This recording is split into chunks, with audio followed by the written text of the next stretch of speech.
My history here at Dawson, I started in this program, I believe, in 2009. And my background before coming to Dawson was liberal arts, which I very quickly decided wasn't for me because it was too theoretical. Yeah. I liked theory, I liked academia, but I wanted to be somewhere where I could get my hands dirty and make things. I'm a terrible artist, so cinema and photography seemed like the right middle ground for me. So I started here in 2009, and that was sort of a big year because that's around the time that sort of inexpensive, consumer-grade DSLRs were coming out for filmmaking and for television documentary stuff with Rebel T2i. And that was the year, I think, that this department bought a bunch of those and brought them in and put them in students' hands. And I spent 2 years here doing cinema.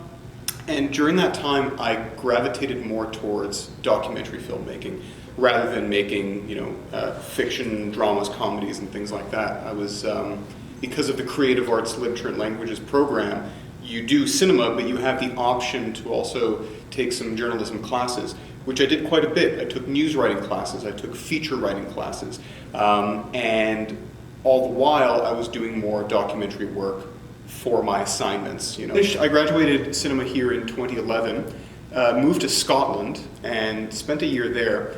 And towards the tail end of my time in Scotland, something was simmering in Quebec. There were these students who were getting a little bit antsy about rumblings of tuition going up. And I was watching this from afar going like, this might turn into something, because there hadn't been a good old-fashioned student strike or student movement in a while. And then for reasons, I came back to Quebec, and during that spring of 2012, unrest sort of grew with the Liberal government in Quebec at the time, and that transformed into what we now refer to as the Maple Spring. Students came out in full force to protest these tuition hikes that were being proposed, and it started with that, and I was following it. But then something else happened. The Quebec government put in place, I think it was Bill 78, and this was a sort of special law that was put in place to clamp down on street protests and student protests. And that had the completely undesired effect for the government of putting fuel on the fire. And then all of a sudden it went from being a student-led movement and protests to a societal, some people refer to it as a revolution, but you went from student strikes in the streets, in the schools, to everybody came out in the streets. And that had two effects. It got people's attention. Media, traditional media, were obviously paying attention because you had tens of thousands of people out in the street almost every night doing these marches and these protests. But this other category of people started showing up, and these were the independent or citizen journalists, right? And this, at that point in 2012, citizen journalism and independent journalism had always sort of existed, but the tools that these kinds of reporters had were very limited compared to what was about to come. And in 2012, one of the big breakout stars of that whole protest movement was CUTV at Concordia, because they had live streamers who were going out into these marches, into these protests, and broadcasting it live, and they were getting tons of viewers. And it was a very different kind of journalism because it wasn't far removed. It wasn't, we speak to the student leaders, we do some clips, we get some B-roll. They were walking in these marches for hours and hours and hours, broadcasting almost uninterrupted live, talking with people in the march, getting just really good material. But even at that moment, the technology was a little bit prohibitive. The technicians, they were walking around with, a reporter, one person with a camera, and it was still a relatively large camera at that point, and somebody with a backpack with a modem in it, just to be able to broadcast this stuff. So I was seeing this happening, and I thought, you know what, let me go out there and have some fun. So, I still had my Rebel T2i from my time here at Dawson, so I started going out, and my schedule was, I'd go out one night, take some photos, shoot some video, go back home, sleep, and then go to work. And then the next night, I would take a night off from going to the marches, and I would just edit my material. So whether it was photos or video, I would just put something together and put it on YouTube and be like, hey, here I am, putting some material out. And again, this was all on consumer grade equipment, but the product was getting pretty good. So that was how I sort of got involved in going more towards that journalism path. You know, I'd done the cinema, I'd done the documentary work, and then this was my first opportunity to go out into a news event and just sort of run around and shoot stuff. And then that got the wheels spinning, right? Okay, what's next? Okay, I've got my deck here at Dawson Cinema. I don't think I'm going to be a filmmaker. I don't think I'm going to get into the industry. But I want to continue studying, and I want to find a career. So I looked at a bunch of different universities, and then I decided, you know what, journalism would probably make the most sense for me, just given where I've been and where I want to be going. So that's what I did. I enrolled in Concordia Journalism. So I started at Concordia in journalism in 2014, and at that point it was still sort of a question mark. What am I going to do? Am I going to be a newspaper writer? You know, those still exist. They still exist. Do they? Yeah, they do. You can still pick up a copy of Le Devoir and the Montreal Gazette. It's just that a lot of it has shifted to online, obviously. So you're always thinking about that kind of thing, like where am I going to place my bets? Mm-hmm. But I was open to a lot of different opportunities, and timing worked out really well again, as it had in 2012, because in my second semester at Concordia, there was another sort of blip in protest movements. It wasn't quite as big as 2012, but it was significant, and it was the sort of referred to as Printemps 2015. And this was a protest movement that was born out of frustration with the Philippe Couillard provincial Liberal government's sort of austerity agenda. It was an anti-austerity movement that once again got students back out into the streets, and to a lesser extent, just everyday people. So once again, you've got demos in the streets of downtown Montreal. So I decide, okay, let me get back out there. You know, I'm studying journalism. I should get out there and do some journalism.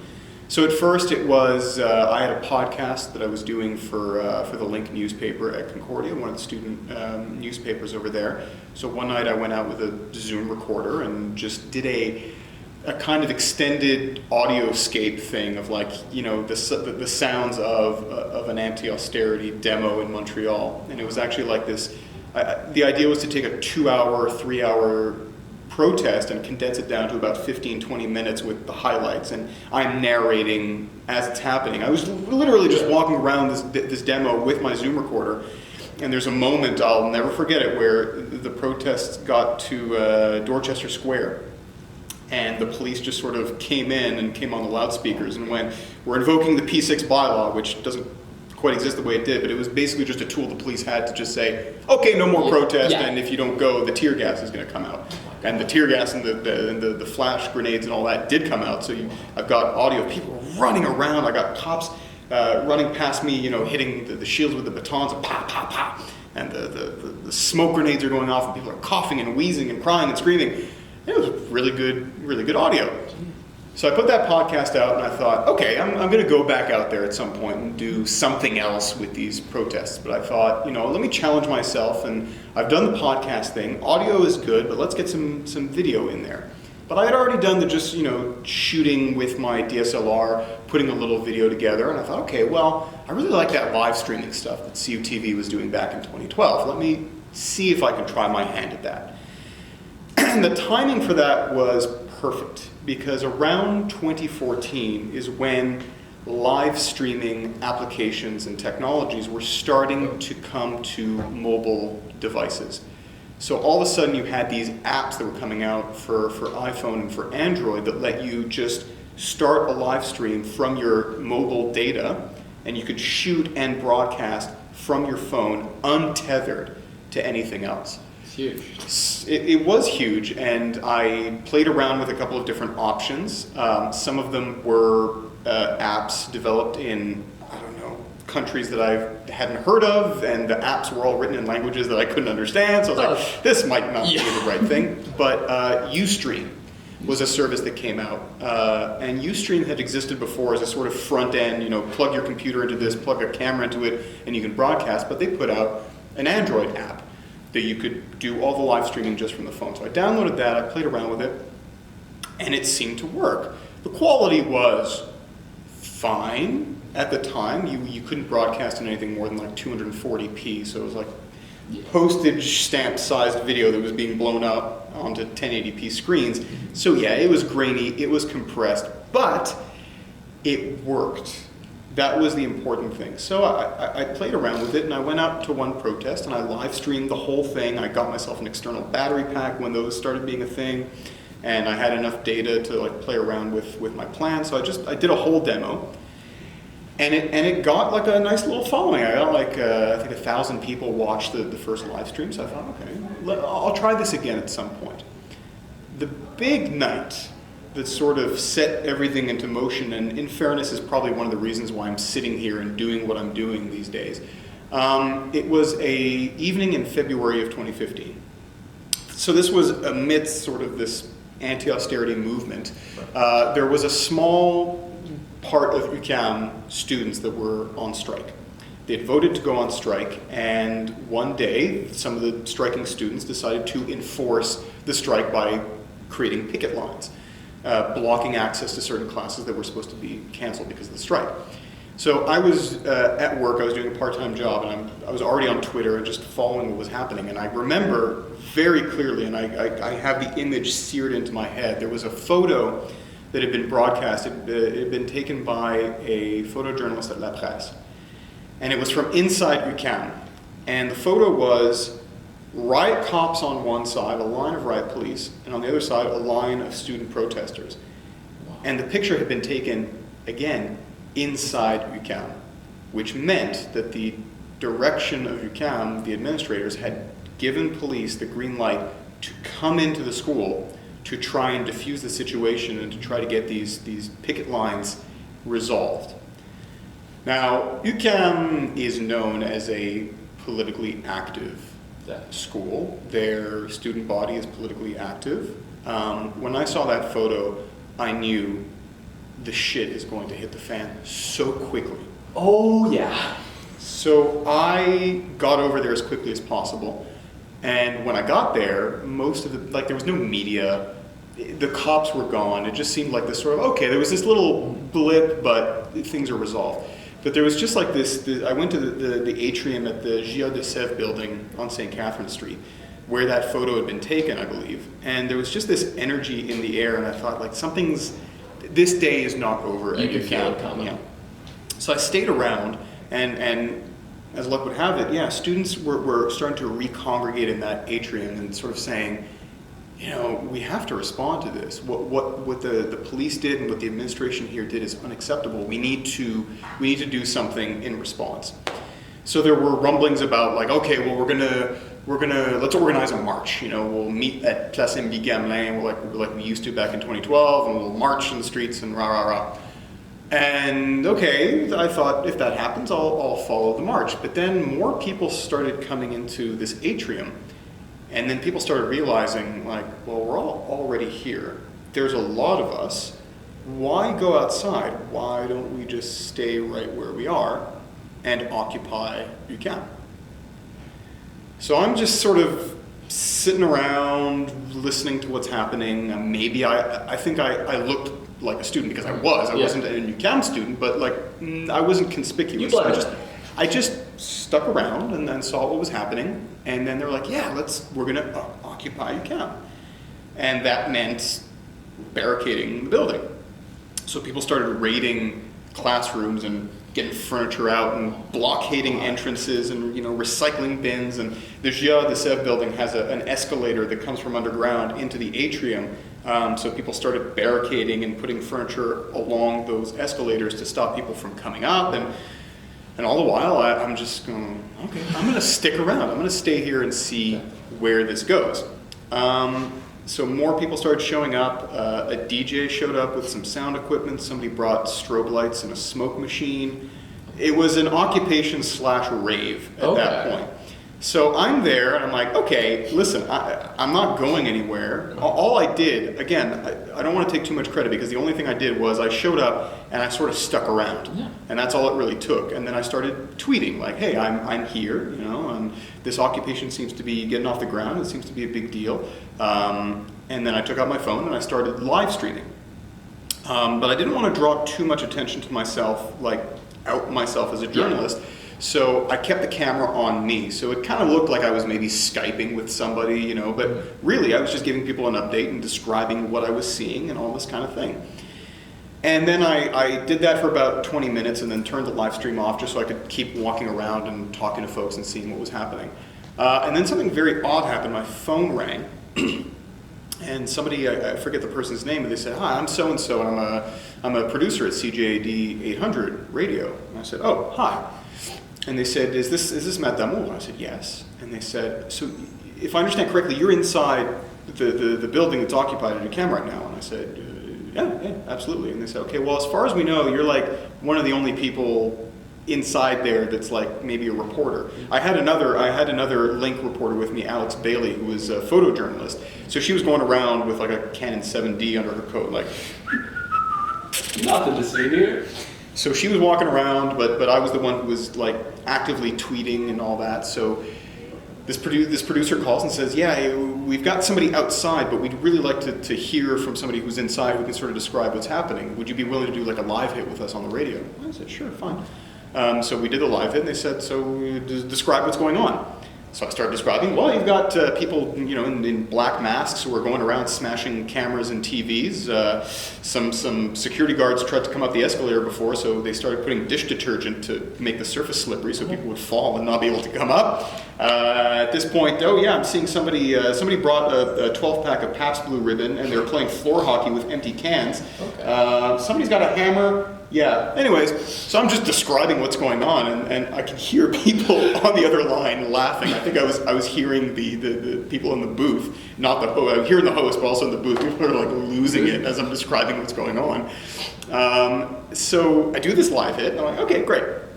And then all the while, I'm looking outside, and that UCAM building, the front of the building on the main floor is all a glass window. It's just a big glass wall. So I'm looking outside, and there's like 50 riot police officers in formation, and these guys are ready to rock and roll. Yeah. So I'm looking at this. I'm looking at the mood was changing inside the building because it was getting a little drunker and a little bit rowdier, and you know the black bloc types were showing up with you know that kind of thing. And I thought, okay, this is going to stop being the happy student picnic revolution. It's going to turn into something a little bit. The past is going to go away, and it's going to get. So I followed my instincts once again and decided, okay, I think now is the time to get out of here. So I found an entrance / exit where there was a little bit of wiggle room, so I managed to like get out of the blockade, and I went outside on St. Catherine Street. And then started live streaming again because I thought the cops are going to come. And then that's what happened. The administration gave them the green light to get in there with the crowbars, smash these windows down because they couldn't get in through the conventional entrances. And then all hell broke loose. You had, you know, dozens of riot police officers coming in through the front, but also covering the back exit because people started like pouring out from the back, who had been occupying to get away from the cops. So I'm live streaming, and then I found myself on Sanguinet Street, just off of St. Catherine Street, and that's where the back exit of UQAM was. And I was on one side, riot cops. On the other side, the hardcore protesters who are going to stand their ground and who are not going to take any shit. And then the rubber bullets start firing. So I'm like off, in the middle, off to the side, and I'm like, live streaming, and I'm going from side to side, seeing what's happening. And then the tear gas gets fired out of a projectile weapon towards the protesters, but then I think a protester kicked it back kind of thing. And let me tell you, that was my first experience getting tear gassed, and it was live on the internet for all to see. So I just I'm live, so I just sort of like started coughing and wheezing. And the thing about the tear gas is the first effect is you feel it on your eyes. Because it's designed to be an irritant, and unless you've felt it, it's hard to describe. It's like you feel these like sharp particles, individual little pins stick to your eyes, and then the sort of pulmonary stuff happens. So I just like went off to the side, and it's all archived. I still have this viz, and it's just me coughing and wheezing and going like, oh shit, oh god, okay. And then I start live streaming again. Still live streaming. Yeah, still live. People are still watching, and I just kept going. I just kept going for, I think I live streamed for another hour after that, just like following the cat and mouse game between the cops and the protesters and all this kind of stuff, running around. All told, that was like 8 hours of like tweeting and shooting and live streaming and all that kind of stuff. So eventually things fizzled out, and the protesters left and the cops left, and there was this aftermath at UCAM, and it was trashed at that building. So I just went home, stinking of tear gas, tired. I laid down, went to sleep. And then the next morning, I woke up, and like most of us, first thing I do is I pick up my phone and I check my emails. And I have emails from CBC Radio, CTV, TVA, SCN, Vice Quebec, Huffington Post Quebec, all with interview requests for me. And I went, what the hell happened? What did I do? My first thought was, what did I do? I thought maybe did somebody photograph me doing something? I'm pretty sure I didn't You thought it was a drunken mishap. Yeah, well, I know I wasn't drunk. I was Okay, definitely tired and tear gassed, but I was like, what did I do? And that's when I opened up the Ustream app and I looked at my stats from the live stream the night before. And that's when I realized that roughly 40,000 people had watched my live stream that night. I'm not sure the exact number. It was something like that. And I thought, oh, okay, that's more than I would have suspected. And then somebody at the link, a friend of mine, sent me this web link to this website that tracks trending topics on Twitter.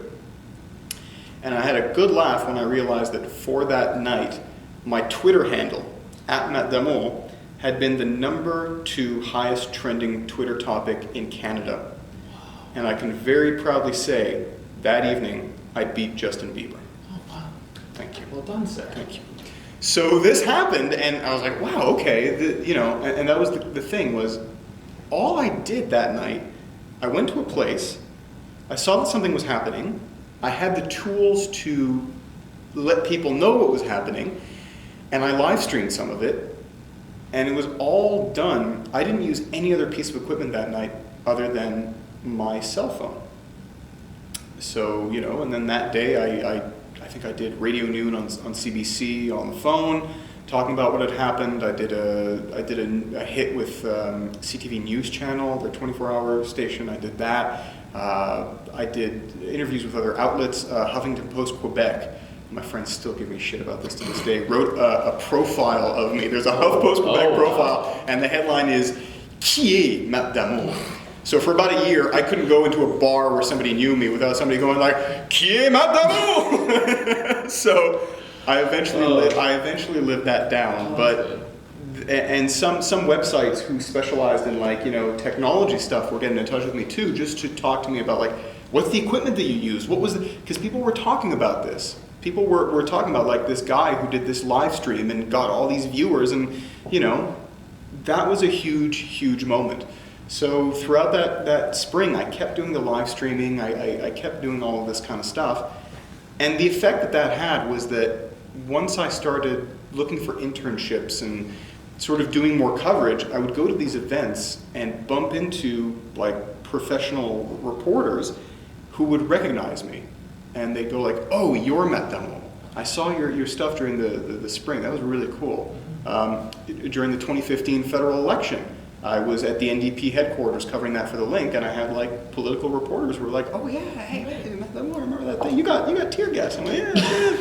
So that was a huge leg up for me, because once I started looking for internships, like I said, people knew who I was able to point to this body of work that I'd done, and people knew what I was capable of, and that really helped me in being able to eventually get a job. So that's the medium version of how I used technology and leveraged it to do a kind of journalism that helped me get